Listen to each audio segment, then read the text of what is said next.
Queridos, eu ia dizer algo, e durante todos os dias que nós colocamos essa faixa na igreja, e nós profetizávamos, o melhor de Deus estava por vir. E isso já faz quase 3 meses. Quase 3 meses.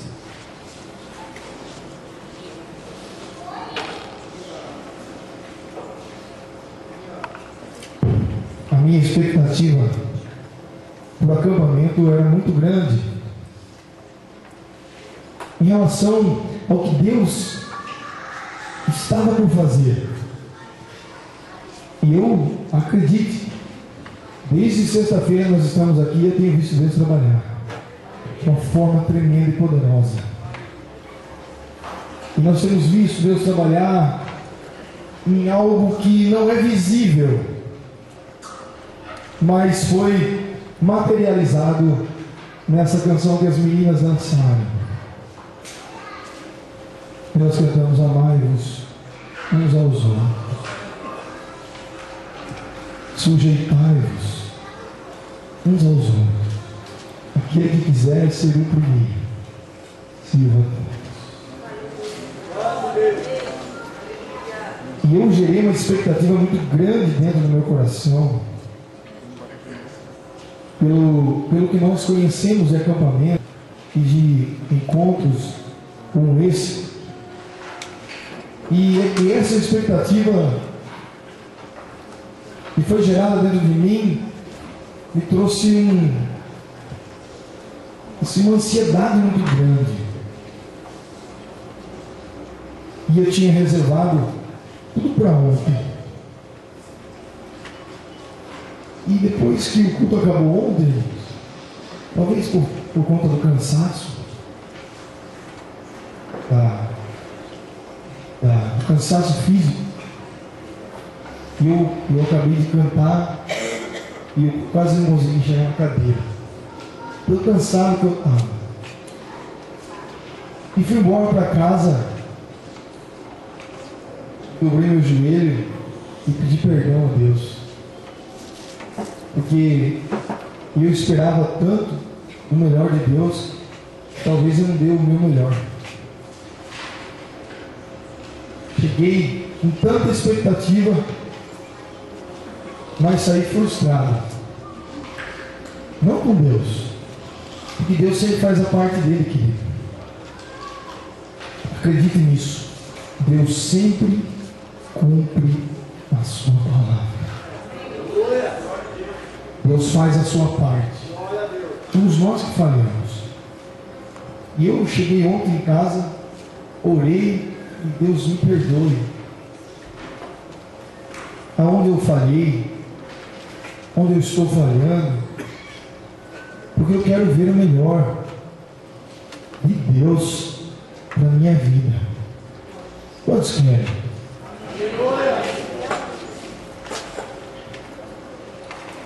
E acordei hoje e tinha até falado para o pastor Jesse: procura outro para pregar, porque eu estou cansado demais. Não sei nem como minha voz está saindo, porque o som é bom. E se você conversar comigo, você vai ver que não está saindo nada. Mas o som é muito bom, está fazendo milagre. Mas o pastor José tentou, ligamos para vários pastores e ninguém quis vir pregar hoje. E o pastor falou: vai para sua casa, vai ler a Bíblia lá, porque não tem jeito. Eu fui para casa, dobrei o joelho de novo, falei: Deus, eu não quero ser pessimista, mas eu quero fazer uma aliança com o Senhor. Comecei a orar em casa e disse assim, disse para mim mesmo uma palavra que eu disse para um adolescente hoje aqui à tarde. Eu disse: Deus, até hoje eu era um. A partir dessa oração eu quero ser outro. Eu não quero ser mais o mesmo. Se eu tenho impedido a tua obra na minha vida, eu quero abrir o meu coração, entregar a minha vida, vida da minha família, tudo que tenho e sou, para fazer a sua vontade. E orei, cantei ao Senhor essa canção adorável, sozinho em casa. Mas eu senti que faltava alguma coisa. Aí eu cheguei aqui na escola e fui lá na cozinha. Desci com as irmãs e falei para elas assim: eu fiquei com inveja daquela oração que vocês fizeram antes de ontem. Estava aqui e eu vi elas orar e me convidaram. E puxa vida, foram orar e me convidaram. Tudo bem, mas hoje eu fui pidão. Fui lá e falei assim: eu queria orar com vocês aqui na cozinha. Eu estou sentindo de Deus. Irmãos, nós oramos ali, naquele lugar. Eu até brinquei com elas, foi que o acampamento devia ser na cozinha, porque eu não queria mais sair de lá. E eu senti que Deus tinha aceitado a minha oração à tarde. A partir de hoje, eu não queria ser mais o mesmo. Eu quero fazer a vontade de Deus na minha vida. Eu tinha dito essa palavra com o adolescente hoje à tarde. E para ele: se você quiser ser batizado no Espírito Santo, diga para Jesus: até hoje eu era um. A partir de agora eu serei um. Eu queria desafiar você a fazer essa mesma oração. Dizer ao Senhor: Senhor, até hoje eu sou um. Eu sou uma. Mas a partir de hoje e agora, eu quero ser outro. Porque nós queremos o melhor de Deus. Mas Deus também quer o nosso. E o melhor de você para Deus, sabe o que é? Você. O melhor de você para Deus é você mesmo. Deus não quer mais nada de você. Deus não quer o seu dinheiro.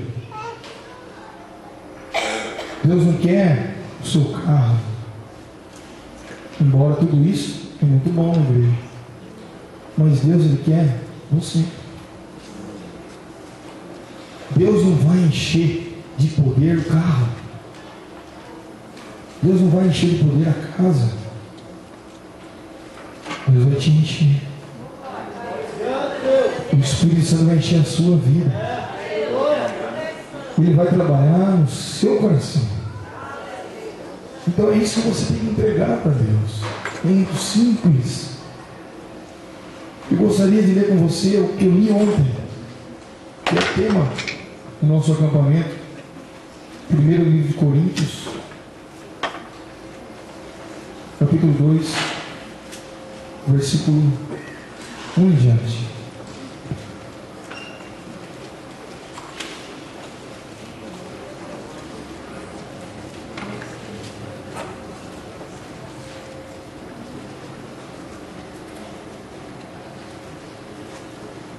Amém? Tem Bíblia aí lá. Primeira Epístola de Paulo aos Coríntios, capítulo 2.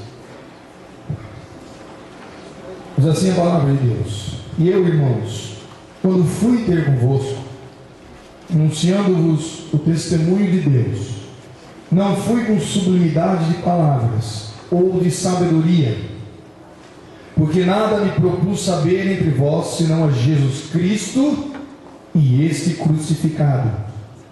E eu estive convosco em fraqueza, e em temor, e em grande tremor.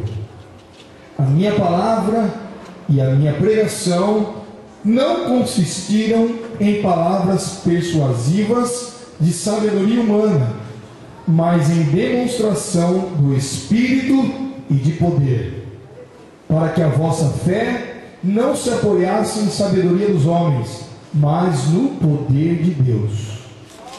Todavia, falamos sabedoria entre os perfeitos, não porém a sabedoria deste mundo, nem dos príncipes deste mundo, que se aniquilam, mas falamos a sabedoria de Deus, oculta em mistério, a qual Deus ordenou antes dos céus para nossa glória, a qual nenhum dos príncipes deste mundo conheceu, porque se a conhecessem, nunca crucificariam ao Senhor da glória. Mas como está escrito, as coisas que o olho não viu, e o ouvido não ouviu, e não subiram ao coração do homem, são as que Deus preparou para os que o amam. Mas Deus nos revelou pelo seu Espírito, porque o Espírito penetra todas as coisas, ainda as profundezas de Deus. Amém? Quando eu li esse texto ontem, Deus começou a falar comigo através desse texto e de tudo que foi pregado nesse lugar, de todas as boas mensagens que nós ouvimos nesse lugar. Deus tem falado tremendamente através da sua palavra, e não foram sabedorias humanas, mas tem sido demonstração do Espírito e do poder de Deus nesse lugar. Por quê, querido? Para que a nossa fé não seja apoiada em sabedoria de homens, para que a sua fé, a minha fé, ela não se apoie em pensamentos meramente humanos, mas que a nossa fé, ela seja apoiada no poder de Deus. Porque a fé, ela é o firme fundamento das coisas que se esperam e não se veem. Fé, ela trabalha no campo do sobrenatural. E se a sua fé estiver baseada e apoiada em conceitos humanos, em sabedoria humana, você vai vacilar, com certeza. Mas se a sua fé estiver apoiada no poder de Deus, no Espírito de Deus, pode vir o vento que vier, o seu barco vai balançar, mas o Senhor não vai deixar naufragar. Não foi isso que você cantou hoje? Mestre, o vento balançou meu barco, mas você sabe que você não está só, porque Ele está contigo na tempestade e segura a tua mão. São coisas loucas, é verdade, mas Deus escolheu as coisas loucas desse mundo para confundir as sábias, e escolheu as coisas desse mundo para confundir as fortes. Deus é quem escolhe as coisas vis desse mundo e as desprezíveis, e as que não são, para aniquilar as que são, para que nenhuma carne se glorie perante Ele, porque toda honra e toda glória pertencem a Jesus Cristo. E esse era o conteúdo da mensagem de Paulo, e nós acabamos de ler. Ele escreveu aos irmãos da igreja de Corinto, disse: irmãos, quando eu fui ter convosco anunciando o testemunho de Deus, não fui com sublimidade de palavras de sabedoria, porque nada me propus saber entre vós, senão a Jesus Cristo e este crucificado. Esse era o teor da mensagem de Paulo: pregar a Jesus Cristo. Queridos, quando nós falamos do melhor de Deus, eu gostaria de relembrar com você em alguns minutos, desde o início, em rápidas palavras. Deus criou o homem, criou a terra.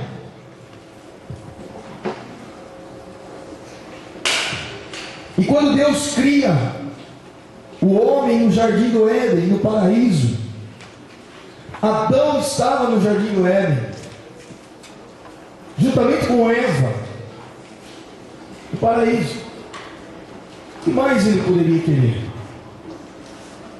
Talvez Adão, ali no jardim do Éden, pensasse: esse é o melhor de Deus para a minha vida. Esse é o melhor de Deus para Eva. O que mais Adão e Eva poderiam querer? Porque na viração do dia, todos os dias, Deus visitava Adão para conversar com ele. O próprio Deus, todo dia se apresentava a Adão e conversava com ele: Adão, como é que foi o seu dia? E Adão, numa íntima relação com Deus, dizia: meu dia foi assim, o meu dia eu fiz tal coisa, hoje eu dei nome aos peixes, hoje eu dei nome às aves. E não existia ali algo que Adão pudesse ser melhor do que ele estava vivendo. O melhor de Deus estava na vida de Adão e estava na vida de Eva, pois eles desfrutavam da plenitude da presença de Deus. Eles desfrutavam do melhor de Deus que um ser humano pode querer, que é a presença de Deus e um diálogo face a face. E aqui eu faço uma pausa e pergunto a você: quantas vezes você parou para meditar nesse episódio? Quantas vezes você parou para pensar o que significava o próprio Deus descer do céu e conversar com Adão, ter um diálogo com Adão, para saber como tinha sido o seu dia, para desfrutar de uma intimidade, um relacionamento direto com Adão? Você já parou para pensar? É algo que a sua mente e a minha mente não alcança, porque nós não sabemos o que é isso. Nós não conseguimos alcançar essa dimensão, porque era o melhor de Deus na ocasião. Mas Adão e Eva, deixaram levar por uma tentação, permitiu que o pecado entrasse, destruindo esse relacionamento, aniquilando o melhor de Deus nas suas vidas. Não foi Deus que tirou esse privilégio de Adão e Eva, mas foram eles próprios que aniquilaram o melhor de Deus nas suas vidas. E quando eu pergunto a você, quantas vezes você parou para pensar nisso? Porque a nossa mente não consegue alcançar. É porque muitas pessoas hoje não acreditam nem que Deus criou Adão e Eva, nem que Deus criou a terra, criou o universo, muito menos que Deus visitasse Adão e Eva. E eu quero dizer para você que nesses últimos dias tem sido grande a dificuldade das pessoas crerem em Deus, crerem em Cristo, porque as nossas crianças, os nossos adolescentes e os nossos jovens têm sido bombardeados com mensagens subliminares, tem sido bombardeado com mensagens escancaradas, nem subliminares são mais, tem sido bombardeado com informações na velocidade que é a internet, que eu que não sou tão velho assim, não consigo mais acompanhar. É muito rápido. E sabe o que nós fazemos? Nós nos conformamos. E Adão e Eva permitiu que o pecado entrasse, destruindo o melhor de Deus nas suas vidas. E eu quero dizer para você, nessa noite, profeticamente, que quem aniquila o melhor de Deus na sua vida é você mesmo. Por isso, se você tomar uma posição diante de Deus hoje, de dizer: Senhor, a partir de hoje eu não quero ser mais o mesmo, o melhor de Deus está por vir na sua vida ainda hoje. Quem decide é você. Deus não vai fazer aqui um passe de mágica. Deus não vai usar o pregador, não vai usar o pastor com uma varinha de mágica e tocar na sua cabeça e você vai sair transformado daqui. Mas essa é uma atitude que você deve tomar diante de Deus hoje, porque Adão e Eva tiveram a oportunidade de resistir à tentação, mas permitiram que o pecado entrasse e aniquilasse o melhor de Deus nas suas vidas. E a minha oração hoje é para que eu e você possamos dizer ao Senhor: Deus, eu quero o melhor de Ti para a minha vida, porque eu vim nesse lugar para buscar o melhor de Deus no meu viver. Eu vim nesse lugar para buscar o melhor de Deus para a minha casa, para a minha família. Eu quero o melhor de Deus. Só eu que devo querer, porque Deus já quer. Deus quer o melhor para você.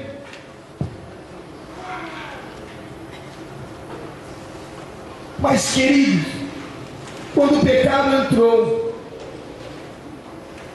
quando eles cederam à tentação do pecado, e o pecado fez essa divisão, imediatamente Deus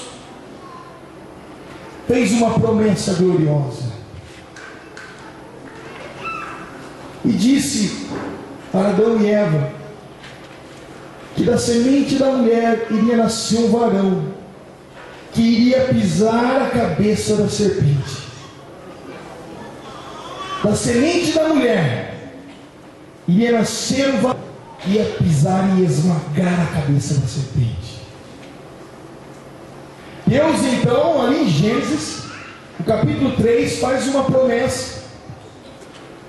E imediatamente, quando o homem aniquila o melhor de Deus na sua vida, Deus lança a promessa para restaurar o melhor de Deus ainda para o homem.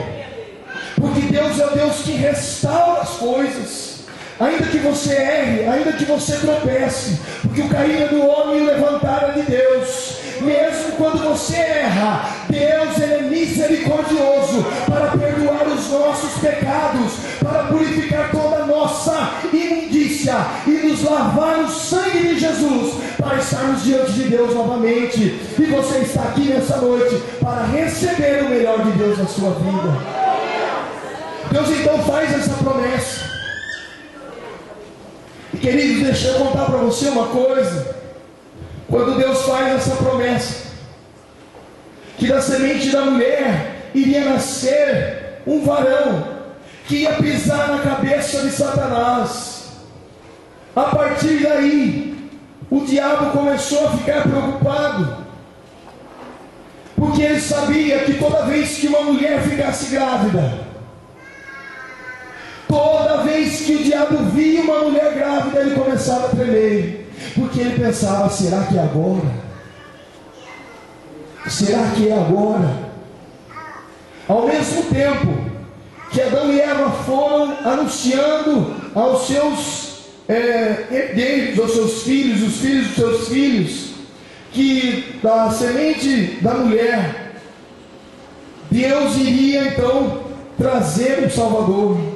Deus iria então restaurar a comunhão do homem com Deus.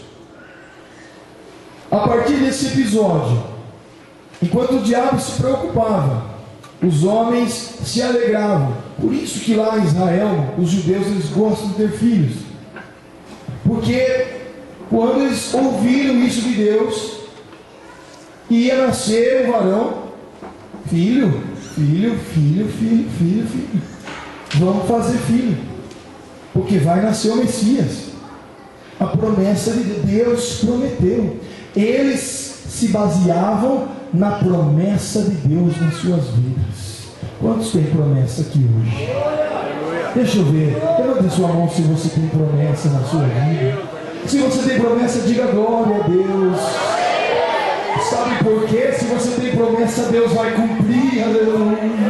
Porque Deus não é homem para que minta, e nem filho do homem para que se arrependa. Aleluia. E Deus faz essas. A partir daí vieram grandes homens, e nós conhecemos a história. Levantaram-se grandes homens escolhidos por Deus, é verdade. E havia uma expectativa muito grande nas pessoas em Israel, povo de Deus, para que nascesse o Messias. E então vieram Abraão, Isaac, Jacó, veio José, veio Moisés, vieram os juízes, vieram os profetas, os reis, e nada do Messias nasceu. E o tempo foi passando, mas Deus havia feito uma promessa. Quanto tempo tem se passado da promessa de Deus na tua vida, querido? Talvez você esteja desanimado e falando para você mesmo: eu não aguento mais. Mas eu quero dizer que o mesmo Deus, esse Deus que prometeu o Messias, é o Deus que você serve e está aqui diante dele nessa noite. É o Deus que vai cumprir a promessa dele na tua vida.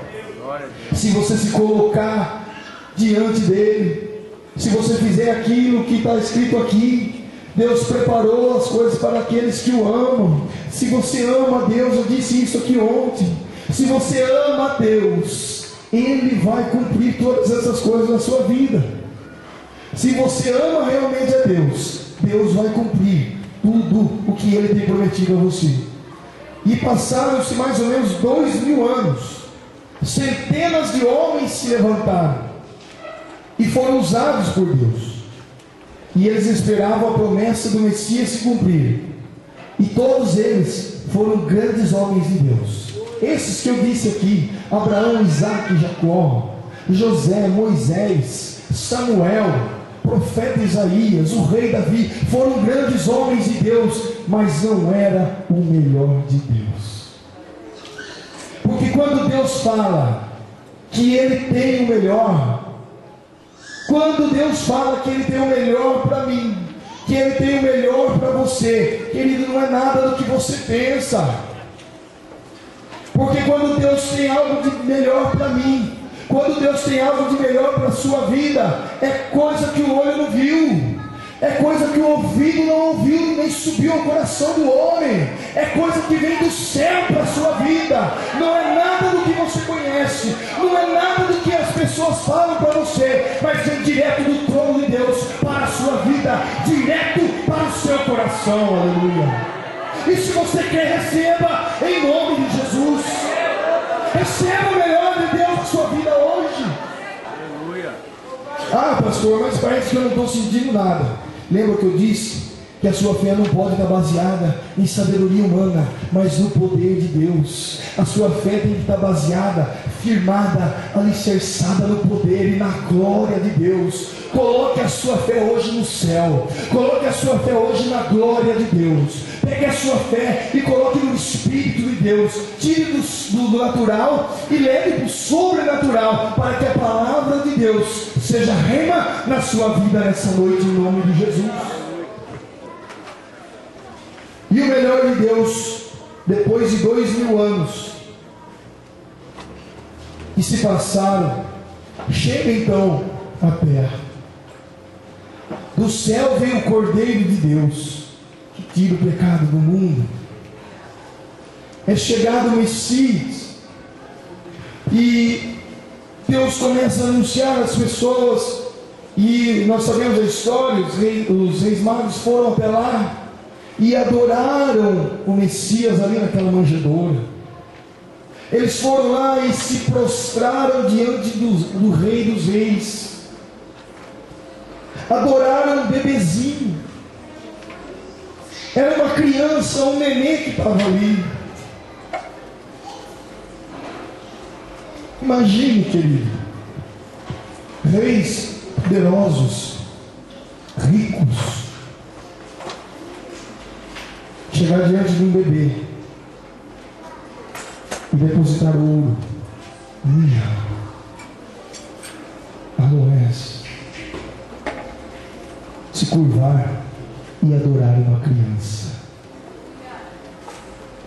um bebê.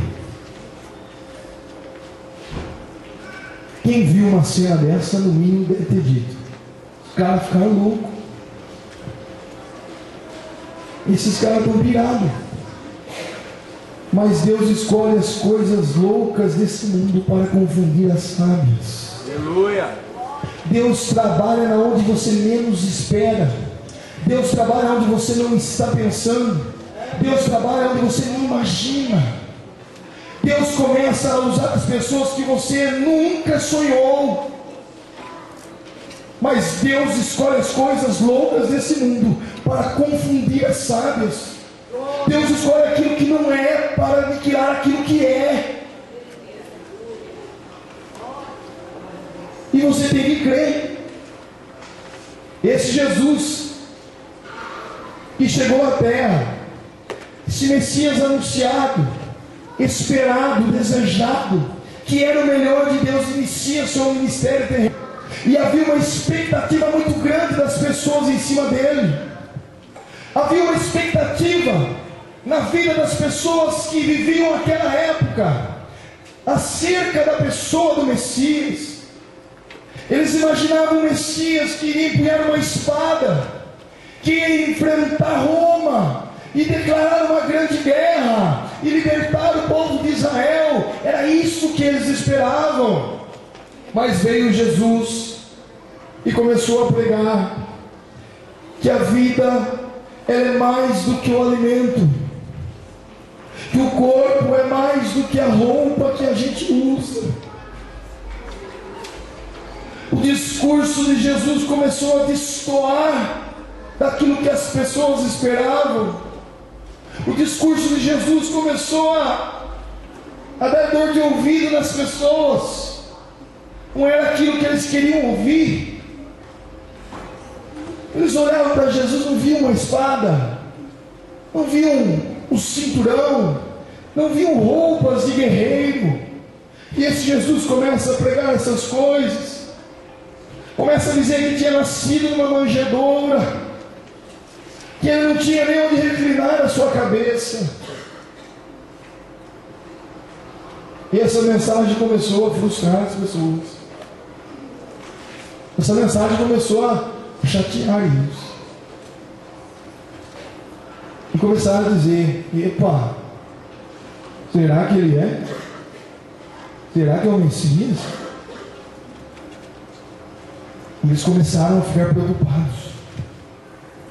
E Jesus começou a dizer: não acumuleis tesouro na terra, onde a traça e a ferrugem corroem, e onde os ladrões roubam, mas ajuntai tesouro no céu, onde nem a traça nem a ferrugem corrói, e os ladrões não roubam.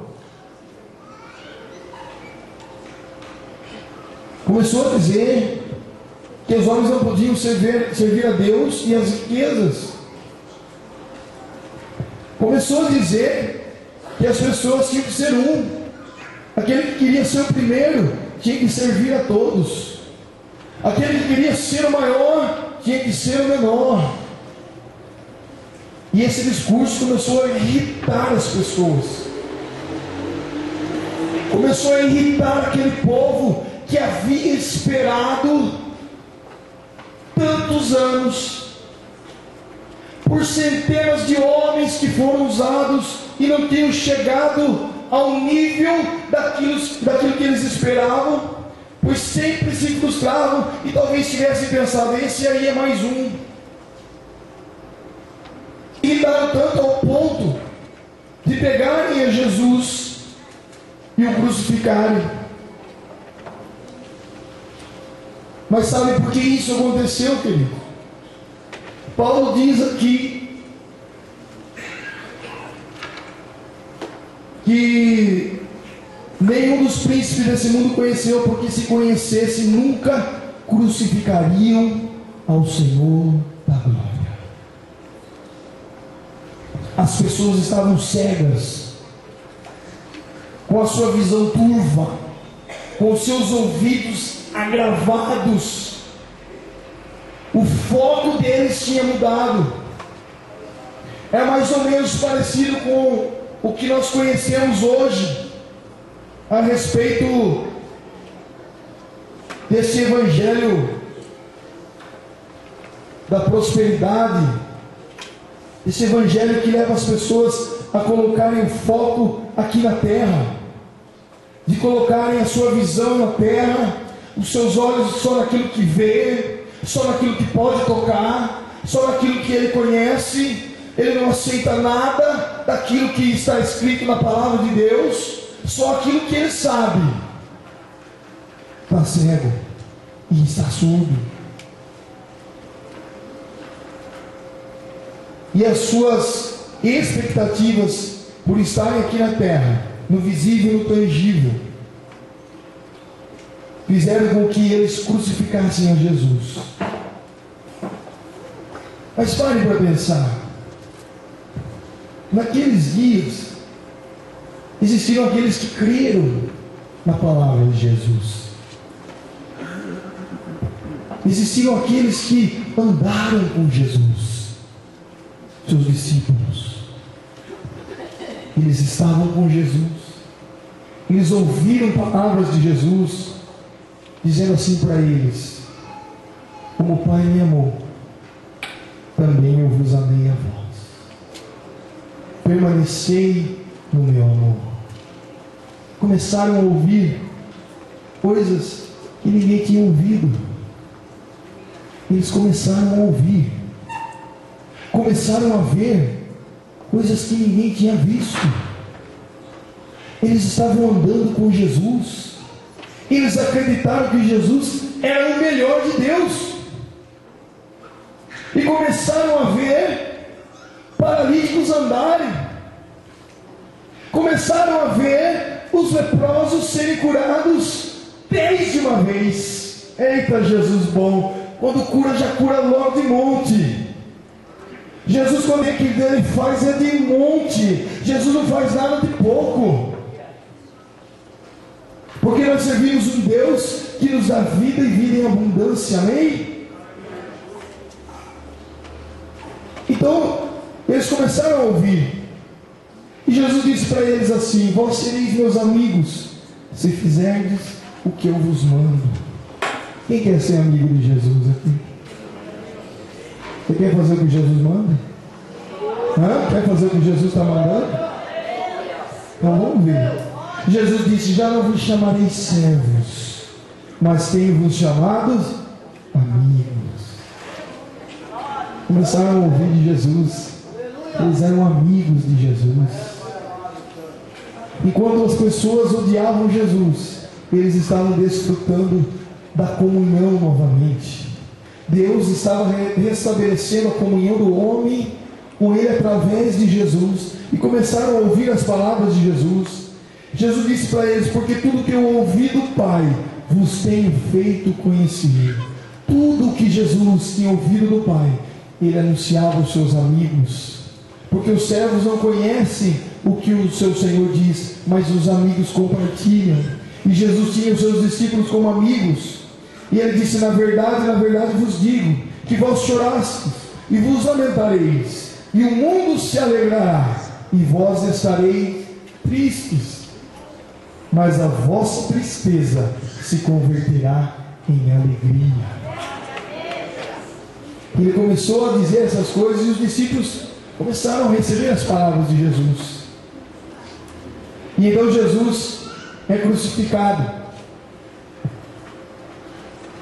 E os seus discípulos, ao ver Jesus crucificado ali na cruz, talvez tivessem imaginado tantas coisas.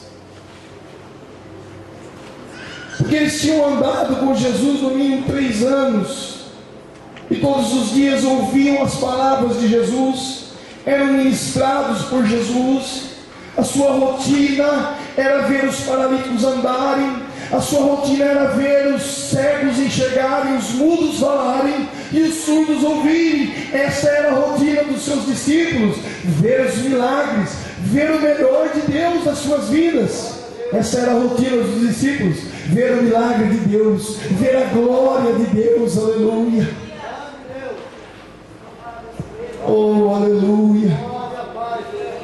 Essa era a rotina deles, querido. Rotina de andar com Deus. Todo dia tinha uma novidade. E é isso que é para mim, para a sua vida, o melhor para a sua vida. Deus quer o melhor para mim, Deus quer o melhor para você. Quantos estão esperando o melhor de Deus hoje? E eles viram então Jesus ali naquela cruz.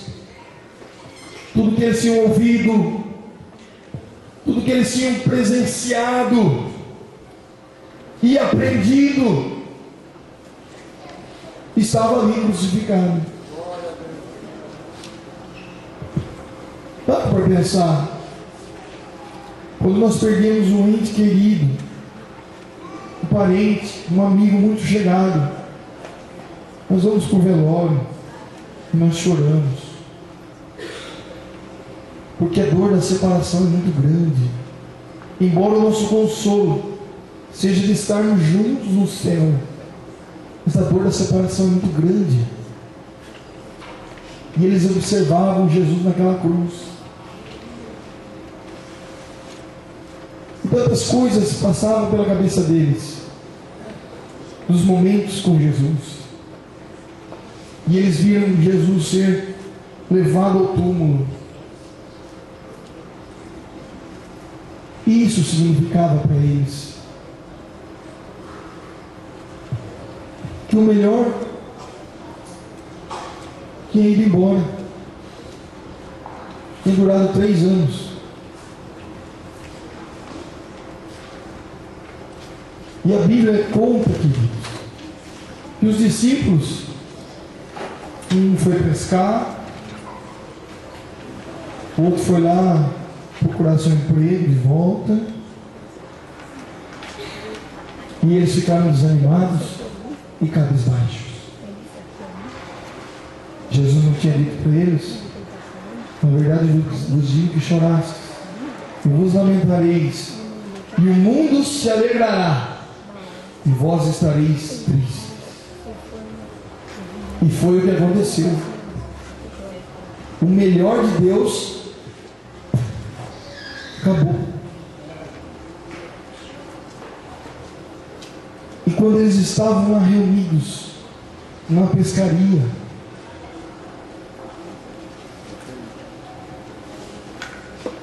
aparece então Jesus. O Senhor Jesus se apresenta a eles.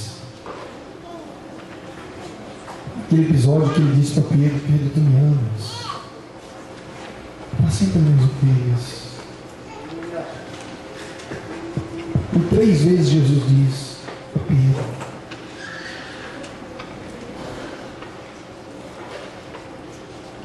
E quando eles viram Jesus, o seu coração se alegrou.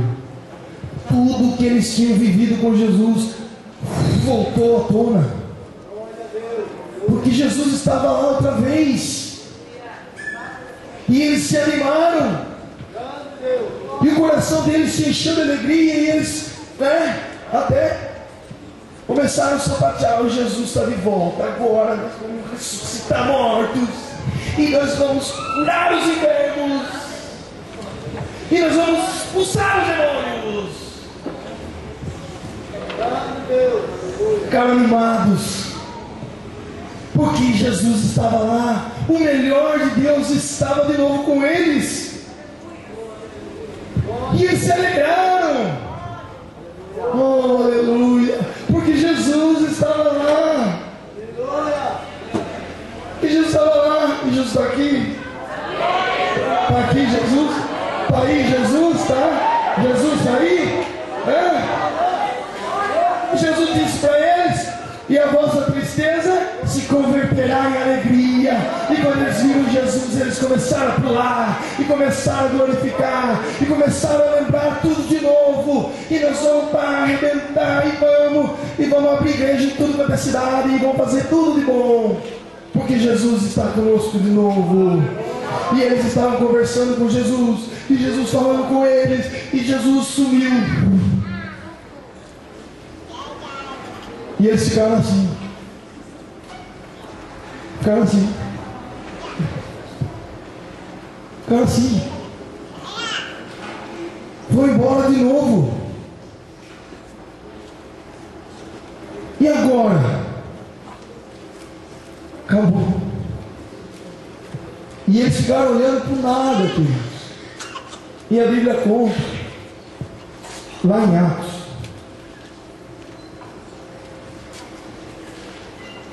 que eles, oh aleluia, estavam olhando e apareceu os anjos e disse para ele: varões galileus, por que estáis olhando?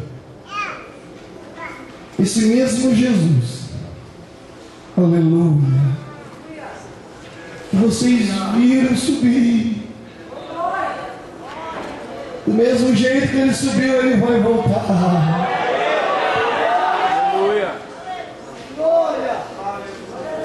E eles falaram: vai voltar. Correram de novo para a cidade. Jesus está voltando. Jesus vai voltar. E começaram a falar. E eles falaram que Jesus vai voltar. E começaram a falar para todo mundo: Jesus vai voltar. Jesus vai voltar. Ficou sabendo? Jesus vai voltar. Jesus vai voltar. Jesus vai voltar. Você fala isso para o seu amigo? Você fala lá na escola: Jesus vai voltar. Jesus vai voltar. Está escrito lá na Bíblia que Jesus vai voltar. E eles ficaram tudo animados: Jesus vai voltar. E foram lá para o cenáculo e começaram a agradecer e orar. E Jesus vai voltar. Tinha 500 pessoas já. Eles saíram dali, aquele pouquinho de gente, começaram a falar. Daqui a pouco já tinha 500 pessoas. E eles lá no cenáculo.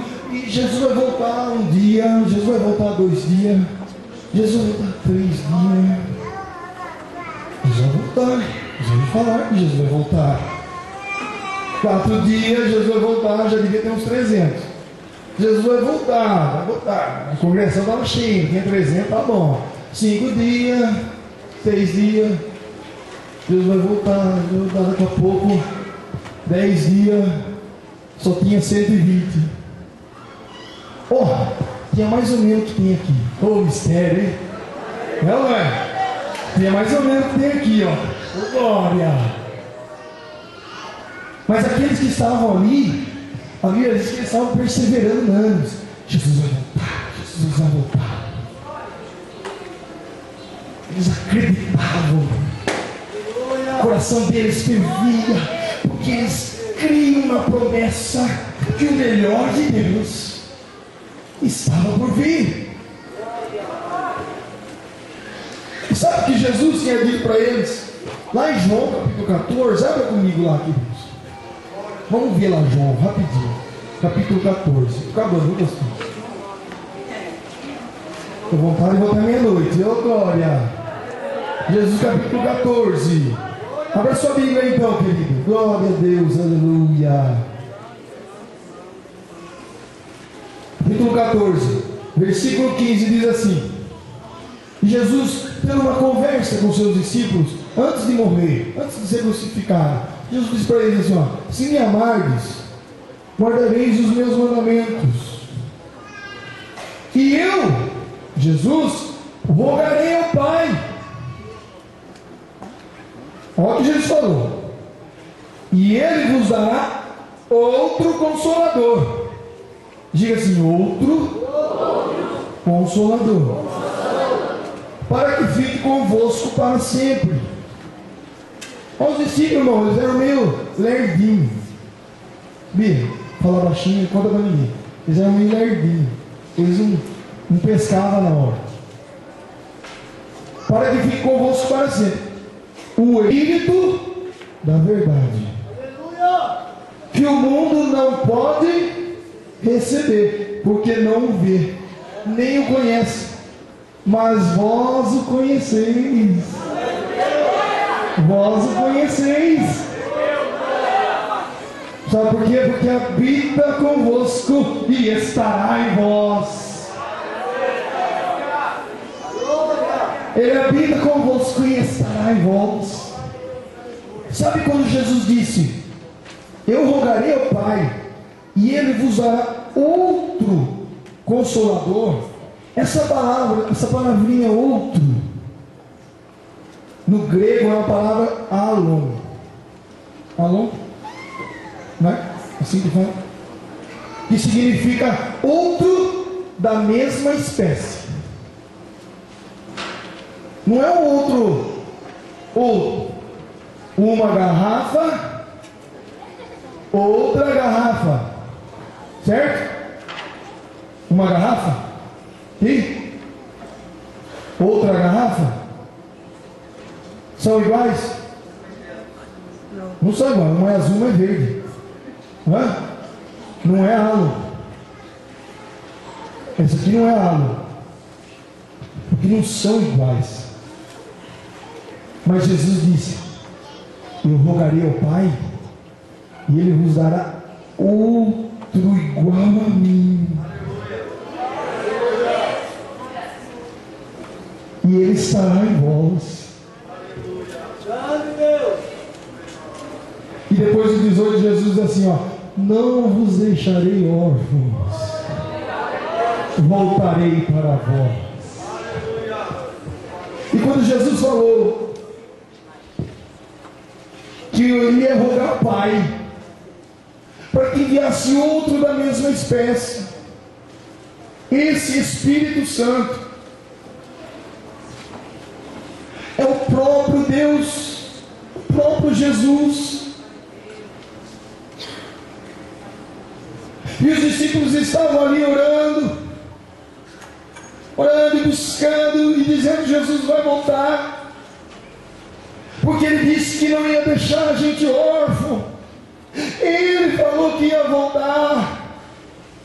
E quando eles estavam orando ali, perseverando, unânimes, querido, ali no cenáculo, de repente veio do céu um som como de um vento veemente, e a minha Bíblia diz que todos foram cheios do Espírito Santo. Todos foram cheios do Espírito Santo.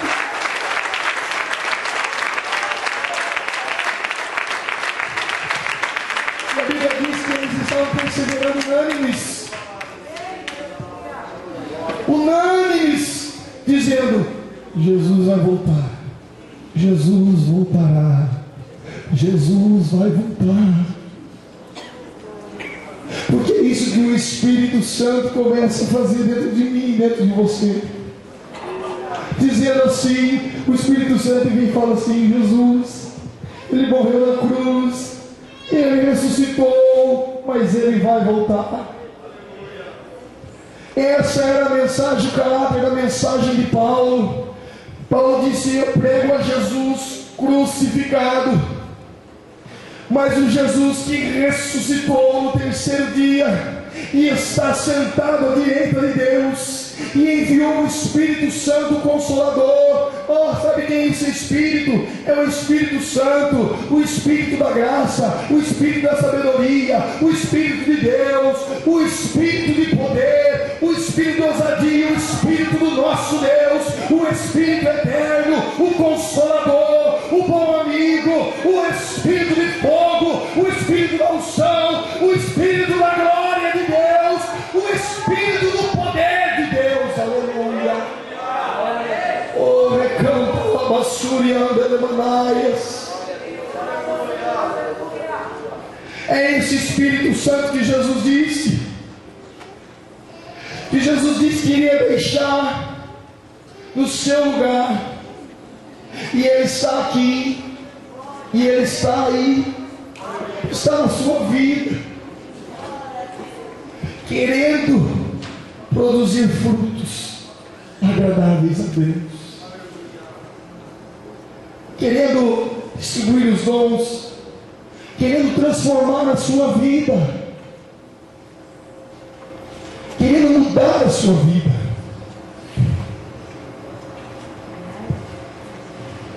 Eu gostaria que vocês colocassem em pé. Glória a Deus, glória!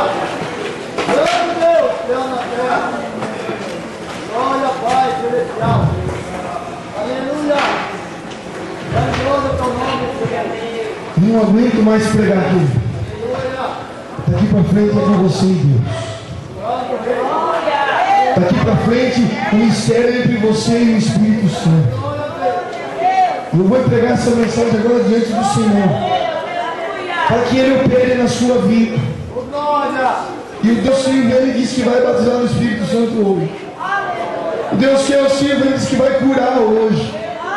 O Deus que eu sirvo, Ele diz que vai transformar vidas nesse lugar, vai restaurar ministérios, vai operar maravilhas, porque esse é o Espírito de poder. Aleluia. E a minha mensagem não constitui hoje sabedoria humana, mas no Espírito e no poder de Deus, para que a glória seja de Deus e não do homem. E eu gostaria de contar algo para você, um testemunho que eu li a respeito da igreja no Peru.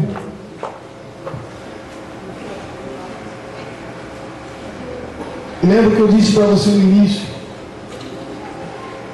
Eu desafio você a fazer aquela oração e bater o pé hoje e dizer: eu não sou mais o mesmo.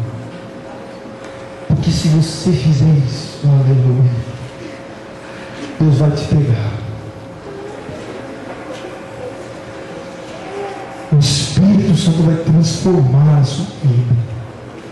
E onde você pisar, tudo vai mudar. Onde você colocar sua mão, tudo vai mudar. Eu desafio você a abrir o seu coração e dizer: Senhor, que seja feita a tua e não a minha vontade. Lá no Peru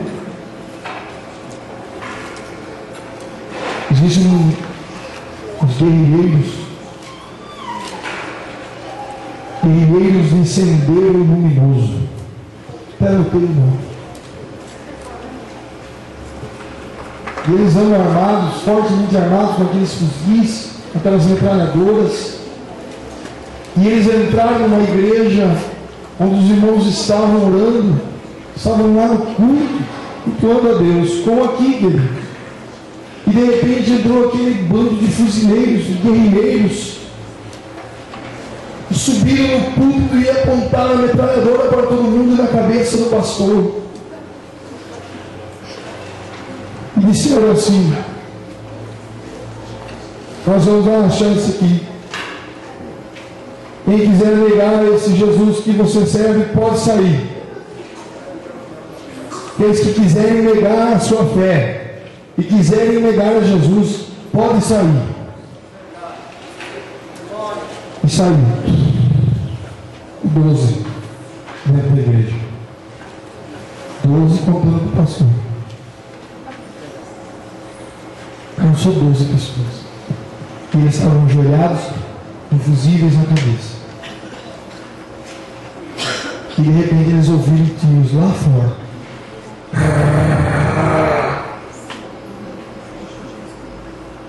E aquelas pessoas dentro da igreja abriram seus olhos e olharam aqueles guerrilheiros e eles disseram assim: nós viemos aqui para testar a sua fé e o seu compromisso com os Deus.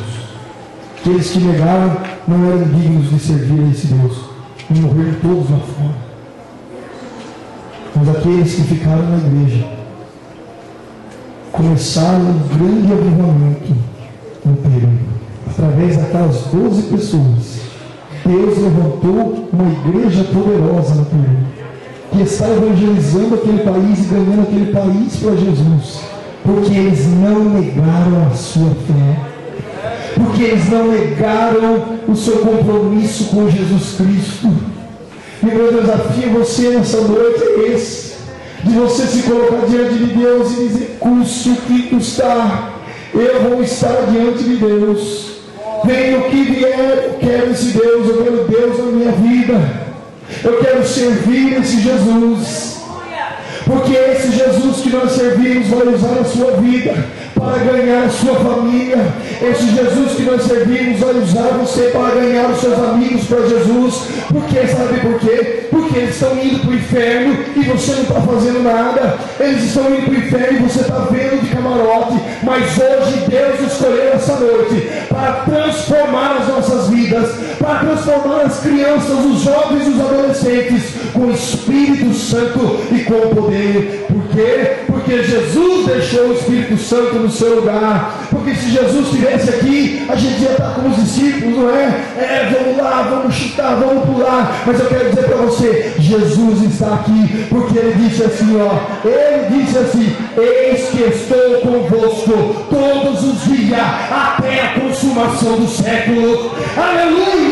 E Jesus está aqui nessa noite para transformar a sua vida. E se você crê, vem aqui à frente, porque nós vamos orar. Se você não é batizado no Espírito Santo, venha você primeiro. Quem não é batizado no Espírito Santo, vem aqui para os primeiros lugares. E se você quer realmente fazer essa oração e dizer assim: Senhor, a partir de hoje eu não quero ser mais o mesmo, eu quero ser transformado pelo seu poder e pela sua glória. Eu quero ser transformado pela tua unção, porque Deus vai transformar a sua vida, vai te erguer como um grande ministro do Evangelho. Deus vai te erguer ao ser e estiver. Deus vai transformar a sua vida. Worthy is the Lamb who was slain, who